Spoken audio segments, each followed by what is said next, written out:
ดูเนี่ยนี่ก็จับไว้เนี่ยมาถ่ายตรงนี้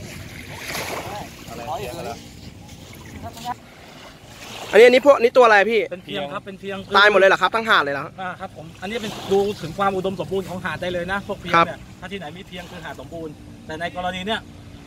เขาตายครับตายหมดเลยเหรอพี่ครับทั้งหาดเลยครับเดินได้ดูได้เลยครับคือเสียแล้วอ่ะครับคือน้ำช่วงล่างนี่เสียเลยครับคือที่ไหนมีเพียงที่ไหนไปดูจุดนู้นหน่อยพี่ที่ไหนมีเพียงที่ไหนคือสมบูรณ์อ่ะครับแต่คือถ้าเนี่ยคือต้องไก่กองจัดมาเนี่ยหอยเหยมันตายหมดเนี่ยแต่นี่ยังไม่ตายมันมาขังไว้มันขังน้ำดีอ่ะน้ำไหลจากบนเนี่ย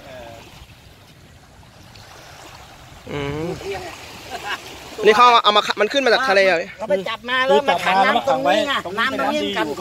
กองอยู่เราไม่มาขังไว้จะตายอ้าปากอย่างนี้น่ะตายเกินเลยอ๋อชาวบ้านมาขังไว้ให้กลัวมันตายมันไก่กองอ่ะอันน้ำนี่กันกองอ่ะครับกันกองทรายมันจะไม่เด่นครับจะไม่ใช่แบบนี้ไงเลนทะเลมันจะไม่เน่าอันนี้มันคือเลนมาจากพวกขยะเหรอครับพี่เลนมาจากข้างบนเป็นเลนน้ำจืดครับเป็นเลนน้ำจืดอ๋อวันแรกๆที่มันไหลออกมาพี่ขยะเยอะไหมครับคือไม่มีใครเห็นช่วงนั้นเป็นช่วงฝนตกแล้วไม่รู้เราเพิ่งมาเห็นตอนนี้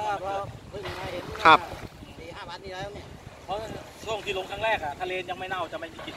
แล้วเบื้องต้นหน่วยงานเขาเข้ามาเขาจะแก้ไขปัญหาไงพี่เขาได้แต่ยังแค่มาดูครับมีหน้าที่เทศบาลมาดู2-3 คนอ๋อยังไม่ได้แก้ปัญหาตรงนี้นะครับครับวันที่2ลงถ่ายไปอ่ะที่แม่บอกกินแขกทุกคืนเลยทั้งคืนแม่ลงเลยผมจะลงของ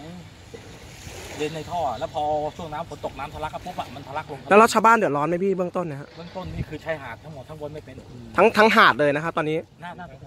คือลงไม่ได้เลยเนาะพี่ลงไม่ได้ครับพี่ครับแล้วรัศมีที่มันออกไปนอกทะเลเนี่ยมันประมาณกี่เมตรอะที่มันทำให้ดำหมดนะฮะ100 เมตรถึงไหมได้เลย100 เมตรโอ้ยเลยนะมันเนี่ยแนวเรือเนี่ยมันเพราะมัน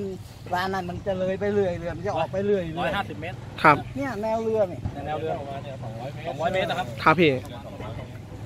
ตอนนี้คือนั่นมันก็จะขยายออกไปพอน้ำขึ้นมันก็จะเข้ามาหาฝั่งพอน้ำลงมันก็จะออกไปครับเป็นอย่างนี้มา 3-4 วันแล้วเนาะ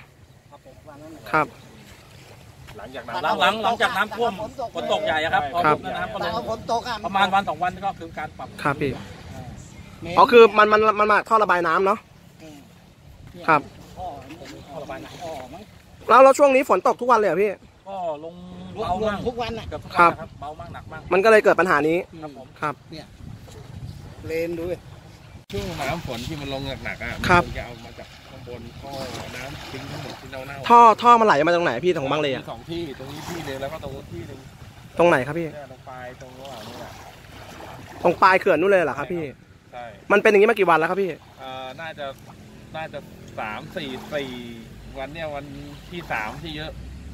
หรอครับใช่แล้วมันมีลักษณะยังไงพี่น้ำดำครับเนี่ยมันก็เป็นอย่างนี้แล้วเหม็นกลิ่นมันจะเหม็นมากเลยแล้วทางหน่วยงานเข้ามาดูแลตรงนี้ยังไงแล้วพอปลัดมานายกมาดูเมื่อวานเรียบร้อยแล้วครับเขาว่าไงบ้างครับพี่มาดูแล้วตอนนี้กำลัง